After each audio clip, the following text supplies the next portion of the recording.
دیکھا کہ وہ ٹاپ کر رہا ہے جموں کشمیر میں، تو مجھے بڑی خوشی ہوئی۔ خوشی اس بات کی ہوئی کہ پیر پنجال کی اس نے نمائندگی کی ہے۔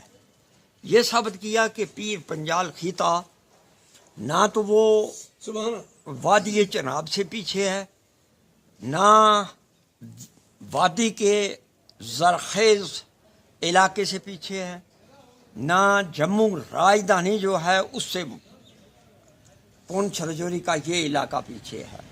یہاں اتنا ٹیلنٹ ہے کہ اگر اس کو تھوڑا سا استعمال کیا جائے تو ہم کوئی بھی امتحان بہترین رینک میں پاس کر سکتے ہیں۔ میں خطہ پیر پنجال کے باشعور سنجیدہ محنتی طلباء سے یہ اپیل کروں گا کہ وہ اس نقش قدم پر چلیں کہ تمام کے تمام ٹاپ کی جتنی پوسٹیں ہیں ان کے لیے نمبر 1 پر وہ فال کریں، اپنی محنت کا ثبوت دیں۔